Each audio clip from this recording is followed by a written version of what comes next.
Hello there. Well, according to the Irish Deputy Prime Minister, the Brexit negotiations are heading towards crisis. Oh, and the European Central Bank is now under pressure too.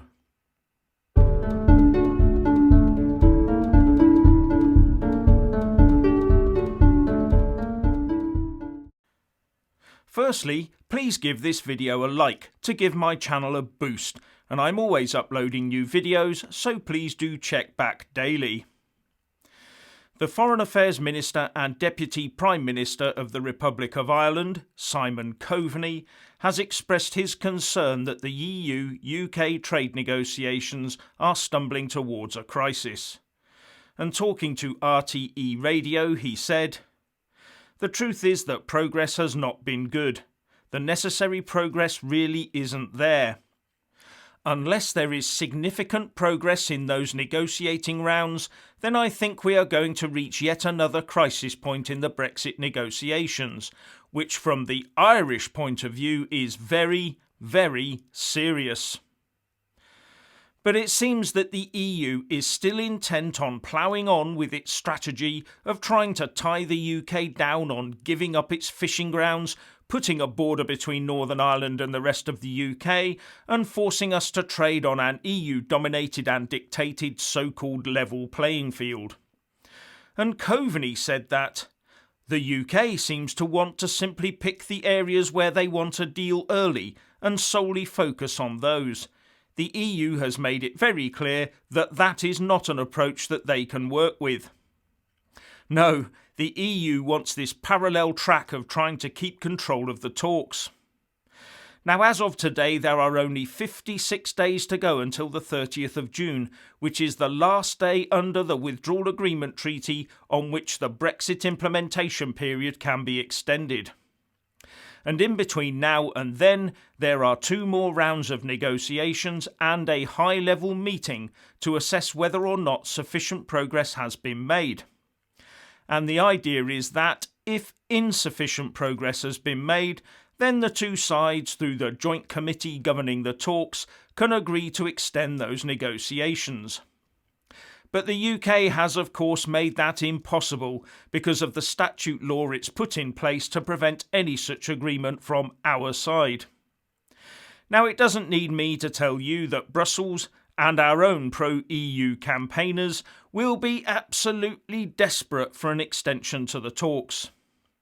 And, but for this lockdown, I think that many of those who would rather like the UK to crash and burn so be forced to rejoin the EU would be spending far more of their time on the other side of the channel than on this side as they worked with Eurocrats to try and reverse Brexit.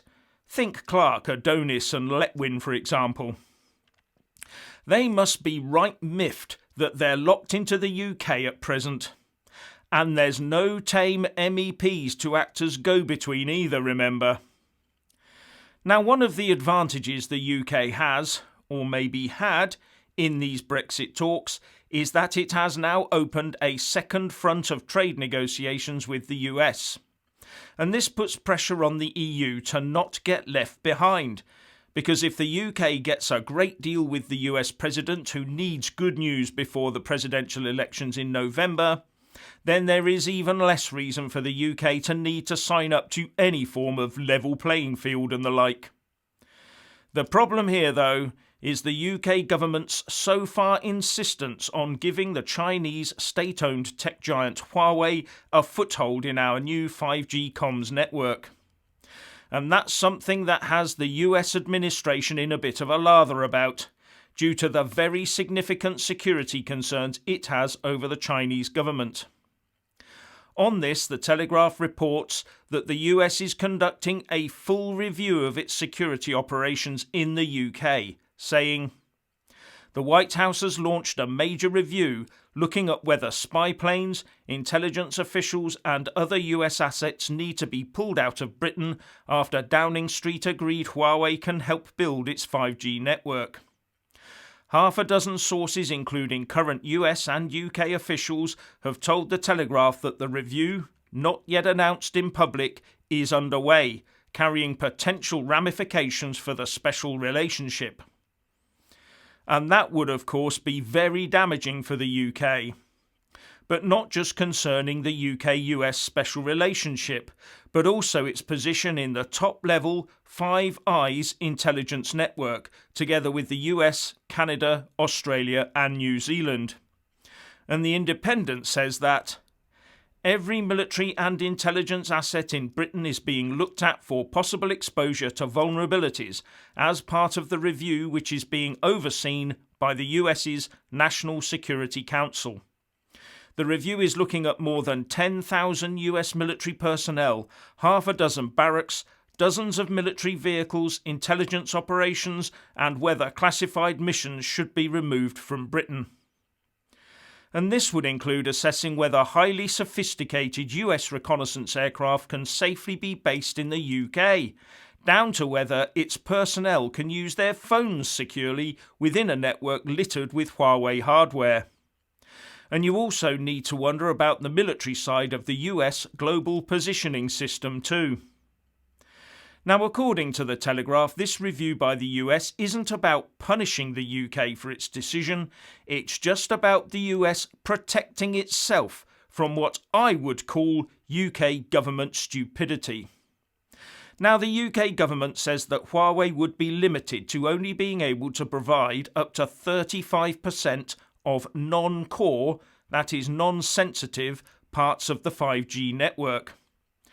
But given the fact that our allies think it a dangerous idea, and that awarding such a contract could be seen as rewarding an arm of the Chinese Communist Party even after what they've unleashed on the world, does seem rather strange and self-defeating.